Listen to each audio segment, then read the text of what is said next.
Welcome back to Vijay Bala Academy. I am Vijay Kumar and student of Sri Krishna Medical College, Muzaffarpur Bihar. दोस्तों, solution billion के इस third lecture में आप सभी का स्वागत है। आज के क्लास में मैं काफ़ी डिटेल से स्टडी करवाऊंगा। आप सबको मोललता के बारे में पढ़ाएंगे, मतलब मोललता क्या होता है,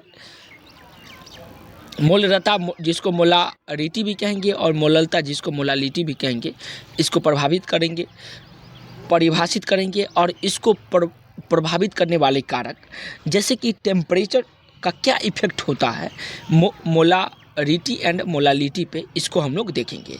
तो चलिए, पिछले क्लास में जो भी पढ़े थे उसका एक बार क्विक रिकैप ले लेते हैं। पिछले क्लास में हम लोग स्टडी किए थे, यहाँ से देखे थे आदर्श सॉल्यूशन और अनादर्श सॉल्यूशन।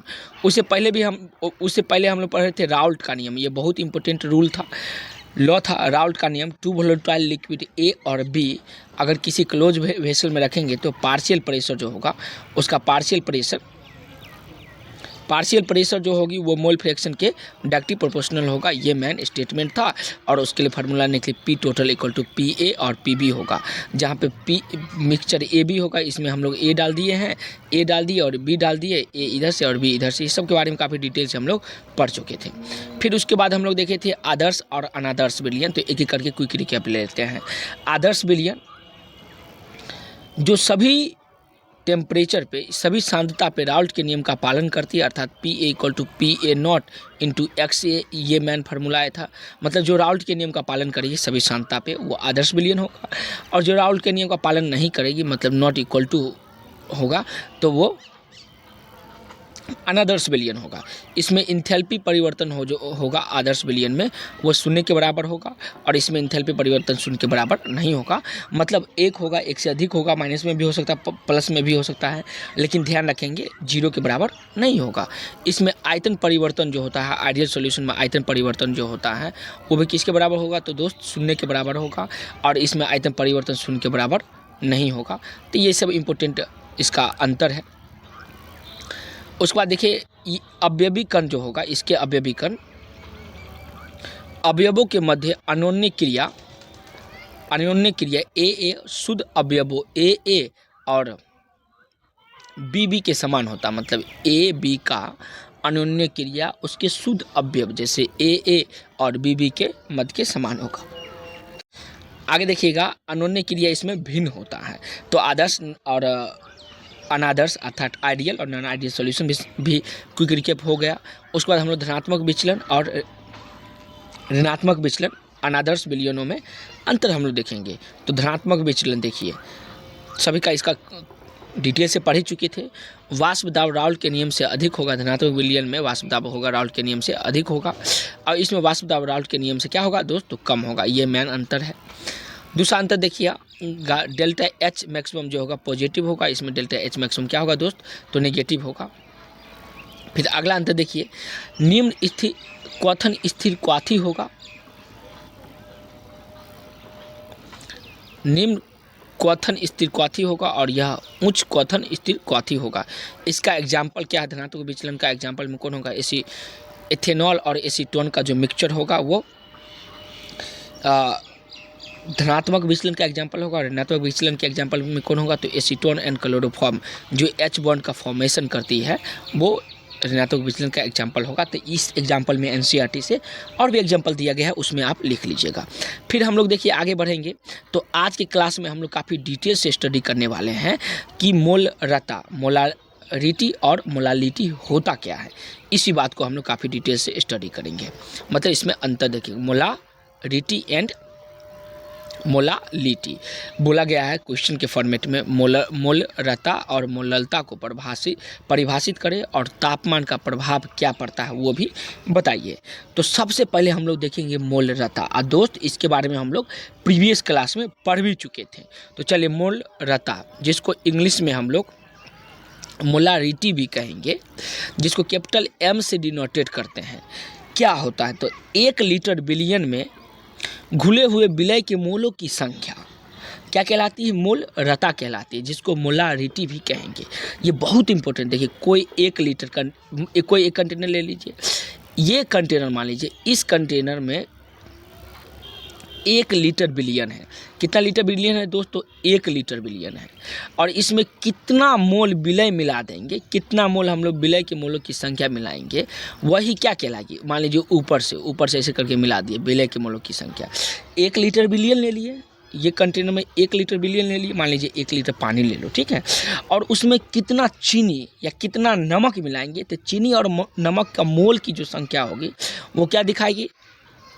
तो मोल रता, जिसको कैपिटल M से डिनोटेड करते हैं, उसको रिप्रेजेंट करेगी। तो डिफिनेशन बनती है कि 1 लीटर बिलियन में घुले हुए विलय के मोलों की संख्या मोल रता कहलाती है। और जिसका बेस्ट और सबसे आसान सा फार्मूला बनाया गया है, कैपिटल M = NB। अच्छा, NB जो होगा number of mole particles B के लिए। अच्छा, A के लिए कहेगा तो A देखिए, मान लीजिए इसमें A भी डाले थे, इसमें A था पहले से, A भी और B मतलब विलय विलायक दोनों है। अगर हमको क्या करना है, मोल रता B का ज्ञात करेंगे तो B के लिए का मोल लेंगे, अगर ये A का ज्ञात करना होगा तो A का मोल रखेंगे, ठीक है। अब बट्टा में वॉल्यूम, तो वॉल्यूम कितना है दोस्तों? 1 लीटर है। अब देखिए, आप खुद बताइए, क्या वॉल्यूम जो होगा वो टेम्परेचर बढ़ने के साथ बढ़ेगा कि नहीं बढ़ेगा? तो वॉल्यूम टेम्परेचर के साथ बढ़ती है।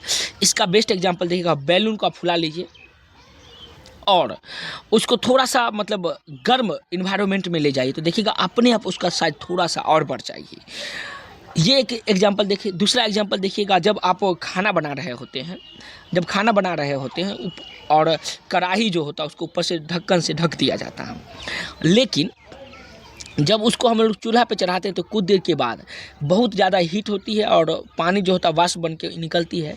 तो जैसे ही वाष्प बनेगी तो वो जो होगा ढक्कन जो होगा ऊपर प्रेस डालेगी और ऊपर जाएगा। तो इससे क्या पता चलती है कि तापमान बढ़ने से आयतन बदलती है। तापमान बढ़ने से आयतन बदलती, मतलब तापमान बढ़ाएंगे तो आयतन बढ़ जाएगा, तापमान घटाएंगे तो आयतन कम जाएगी। तो जब आयतन डिपेंड करेगी तापमान पे, तो मोलरता भी तापमान पे डिपेंड करेगी। इसलिए बताया गया है ये तापमान पर निर्भर करती है। ये मोस्ट इम्पोर्टेंट है, इसको आप याद रखिएगा। मोलरता जो है किस पे डिपेंड करेगा दोस्तों?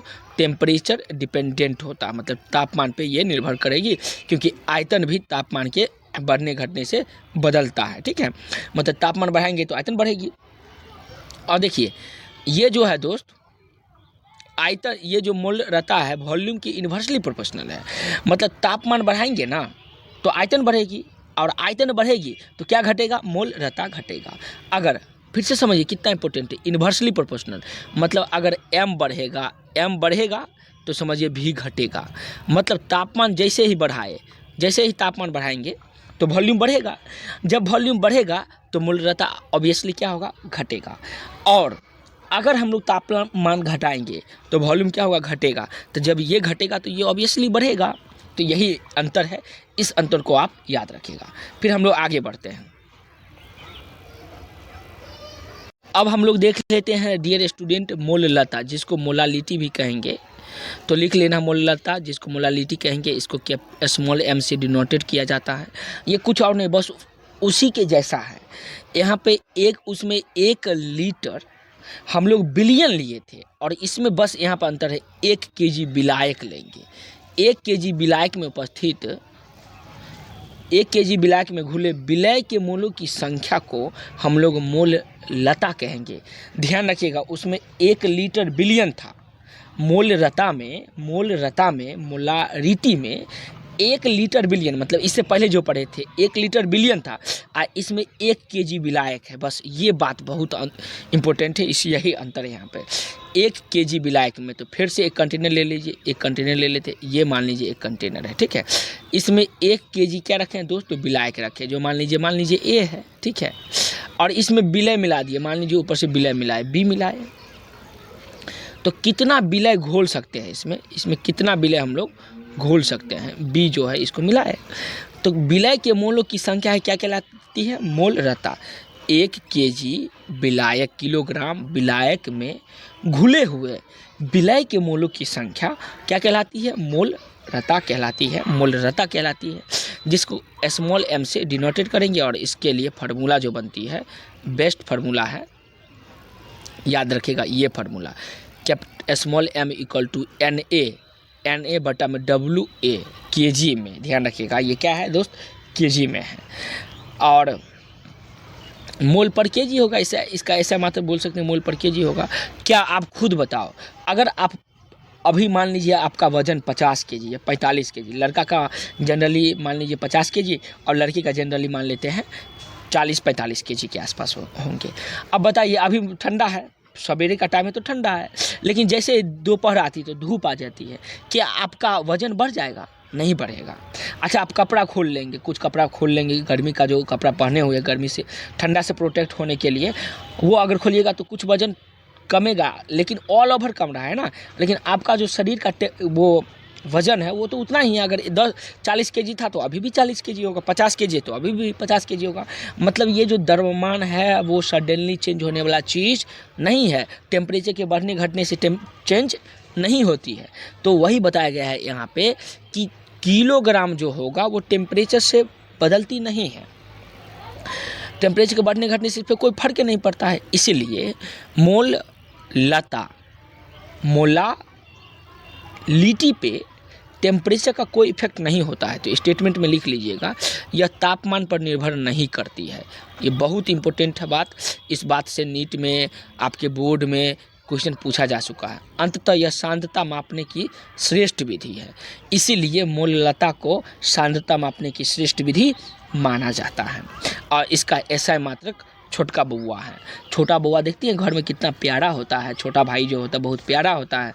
और ज़्यादातर देखते होंगे कि छोटा बच्चा ही माँ बाप को बहुत ज़्यादा सेवा करता है, जैसे जनरली हम बता दिए, ऐसा कोई पिक्चर है नहीं। तो ये जो अपना मोललता छोटा बउआ जिसका स्मॉल m होगा सिंबल, वो क्या है, सांद्रता मापने की सर्वश्रेष्ठ विधि माना जाता है। तो उम्मीद करते हैं ये पॉइंट भी समझ में आ गया होगा। नेक्स्ट और बहुत ही ज़्यादा इम्पोर्टेंट लॉ पढ़ेंगे, उस लॉ का नाम है राउल्ट का नियम, राउल्ट्स लॉ। क्या होता है और इसकी सीमाएं को, लिमिटेशन को भी बोला गया है, लिखने के लिए क्वेश्चन के फॉर्मेट में दिया गया है। सवाल पूछा जाएगा राउल्ट लॉ किसे कहेंगे और इसकी सीमाएं को लिखे, इसके लिमिटेशन को लिखे। तो राउल्ट लॉ होता क्या है दोस्त, हम अभी इससे पहले हेनरी का नियम पढ़े थे, आपको पढ़ाए थे हेनरी का नियम। चलिए अभी हम लोग देखते हैं राउल्ट का नियम। राउल्ट का नियम क्या होता है, मान लीजिए ये एक कंटेनर ले लीजिए, ये क्या है, एक कंटेनर है, इसमें वाष्पशील द्रव्य के विलयन में, स्टेटमेंट बोला है, वाष्पशील द्रव्यों के विलयन में प्रत्येक अवयव का आंशिक दाब विलयन में उसके मोल अंश के समानुपाती, मोल अंश मतलब मोल प्रभाव, जिसको इंग्लिश में मोल फ्रैक्शन भी कहेंगे, इसके समानुपाती होता है। मान लीजिए ये वाष्पशील द्रव्य के विलयन है, ये क्या है, वाष्पशील द्रव्य के विलयन है, ठीक है। इसमें A, इसमें A, इसमें B, मान लीजिए A देख लीजिए, A है, जिसमें A है, फिर हम लोग दे देंगे, फिर देंगे B दे दीजिए,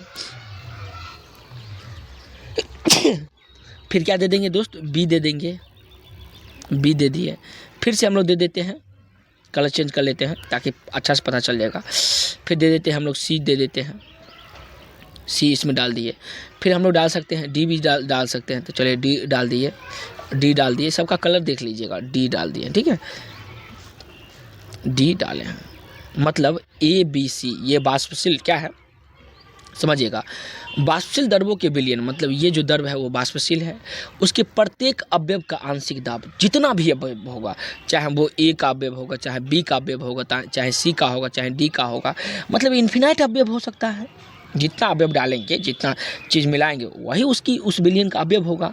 तो वाष्पशील द्रव्यों के विलयन में प्रत्येक अवयव का वाष्प दाब जो होगा, वाष्प दाब विलयन में, इस विलयन में उसके मोल अंश के, जैसे A का मोल अंश, B का मोल अंश, C का मोल अंश, D का मोल अंश, जितना अवयव डाले हैं उसके मोल अंश के डायरेक्टली प्रोपोर्शनल होता है, मतलब समानुपाती होता है। और ये बहुत इंपॉर्टेंट है फार्मूला, ये याद रखिएगा, P डायरेक्टली प्रोपोर्शनल X, जितना मोल अंश वाष्प दाब जो होगा, मतलब ये वाष्प दाब P से डिनोटेड किए हैं, वाष्प दाब को किसे डिनोटेड किए हैं दोस्तों, P से डिनोटेड किए हैं। वाष्प दाब जो होगा उसके मोल अंश को किसे डिनोटेड किया जाता है, तो X से, जो यहाँ पे दिया गया है, तो उसके डायरेक्टली प्रोपोर्शनल होता है, मतलब P डायरेक्टली प्रोपोर्शनल X होगा। डायरेक्टली प्रोपोर्शनल का चिन्ह हटेगा तो यहाँ पर क्या आएगा, एक कांस्टेंट टर्म आएगी जो उसको बैलेंस करके रखेगा, तो P equal to P not into X होगा। एक्स क्या है, तो मोल प्रभाज है। जैसे अगर ए का मोल फ्रैक्शन निकालना है तो ए का मोल अब बट्टा में टोटल का मोल, मतलब ए का मोल, बी का मोल, सी का मोल एंड डी का मोल। अगर बी का मोल फ्रैक्शन ज्ञात करना हो तो क्या लिखेंगे, बी का मोल अब बट्टा में क्या लिखेंगे, ए का मोल, बी का मोल, सी का मोल एंड डी का मोल। अगर किसी भी अवयव का मोल फ्रैक्शन ज्ञात करना हो तो जिस अवयव का मोल फ्रैक्शन ज्ञात करना है तो उसका मोल अब बट्टा में टोटल बिलियन का मोल, मतलब टोटल बिलियन में जो अवयव है, जैसे अवयव मान लीजिए ए है, बी है, सी है, डी है, तो सभी का मोल होगा, तो वही मोल फ्रैक्शन कहलाएगी। तो उम्मीद करते हैं ये समझ में आ गया। स्टेटमेंट फिर से समझिए, नियम क्या बोल रही है। ये एक बिलियन है, ठीक है, जिसमें वाष्पशील बिलियन है। इसमें कई प्रकार के अवयव जैसे ए, बी, सी और डी, ये अलग अलग अवयव है। तो इसका जो वाष्प दाब होगा ना, वो सभी अवयव के वाष्प दाब के मोल फ्रैक्शन के समानुपाती होता है। P डायरेक्टली प्रोपोर्शनल x होगा, P इक्वल टू होगा P नॉट इंटू एक्स होगा, जहाँ पे P नॉट शुद्ध अवस्था में वाष्प दाब होगी। P नॉट क्या होगा दोस्तों, शुद्ध अवस्था में वाष्प दाब को हम लोग P नॉट से डिनोटेट करेंगे, ये बात आपको याद रखना है। शुद्ध अवस्था में वाष्प दाब को हम लोग क्या किसे रिप्रेजेंट करेंगे, तो P नॉट से रिप्रेजेंट करेंगे। उम्मीद करते हैं ये पूरा स्टेटमेंट आपको समझ में आ गया। चलिए तो हम लोग राउल्ट नियम का लिमिटेशन सीमाएं देख लेते हैं। पहला है ये लिमिटेशन राउल्ट के नियम का, यह केवल तनु बिलियनों पर लागू होता है। मतलब यह जो राउल्ट का नियम है वो कौन सा बिलियन पे लागू होगा दोस्तों, ओनली डाइल्यूटेड सॉल्यूशन पे। अच्छा, सॉल्यूशन दो प्रकार का होता है, एक तनु बिलियन, एक सांद्र बिलियन। एक डाइल्यूटेड सॉल्यूशन और एक होता है कंसंट्रेटेड सॉल्यूशन। तो ये कंसंट्रेटेड सॉल्यूशन पे लागू नहीं होगा, ये मोस्ट इंपॉर्टेंट है, याद रखिएगा। राउल्ट का नियम जो होगा, मतलब P डायरेक्टली प्रोपोर्शनल x जब आएगी, वाष्प दाब डायरेक्टली प्रोपोर्शनल मोल प्रभाव जब आएगा, तो वो केवल तनु बिलियन डाइल्यूटेड सॉल्यूशन पे ही ये लागू होगा। दूसरा इंपॉर्टेंट है, विलेय पदार्थ अवाष्पशील होना चाहिए, मतलब नॉन वोलेटाइल होना चाहिए। वो जो बिलियन में दिए कंटेनर अभी देखे थे जिसमें A, B, C and D दिए, तो A, B और C जो है वो वाष्प बन के उड़ने वाला नहीं होना चाहिए, मतलब ये अवाष्पशील पदार्थ होना चाहिए। तो ये भी बहुत महत्वपूर्ण है, दूसरा लिमिटेशन है। मतलब जहाँ जहाँ राउल्ट का नियम पालन होगा वहाँ समझिए अवाष्पशील विलेय होना चाहिए। तीसरा है विलेय का वियोजन या संगुणन, मतलब डिसोसिएशन एंड एसोसिएशन नहीं होना चाहिए। ये देखिए मोस्ट इंपॉर्टेंट लाइन दिया गया है दोस्त। यहाँ पे जो विलय हम लोग डालेंगे, विलय में क्या क्या डाले थे, A, B, C, D डाले थे ना, तो वो जो होगा ना ही उसका एसोसिएशन होगा, ना ही वो आपस में मिल सकता है और ना ही वो आपस में टूट करके बिखर सकता है। मतलब ना ही उसका डिसोसिएशन होना चाहिए और ना ही एसोसिएशन होना चाहिए, तभी जा कर के राउल्ट नियम फॉलो होगा। तो 3 लिमिटेशन है। पहला लिमिटेशन, बिलियन क्या होना चाहिए, डाइल्यूटेड होना चाहिए। दूसरा, विलय पदार्थ जो है वो अवाष्पशील होना चाहिए। और तीसरा, विलय का डिसोसिएशन या एसोसिएशन नहीं होना चाहिए। तो उम्मीद करते हैं आपको आज की क्लास में जो भी बातें पढ़ाया गया हो समझ में आ गई हो। वीडियो अच्छा लगा तो लाइक कीजिए और चैनल को सब्सक्राइब कीजिए, और कोई भी सजेशन देना चाहेंगे तो कमेंट में ज़रूर बताइएगा। धन्यवाद दोस्तों।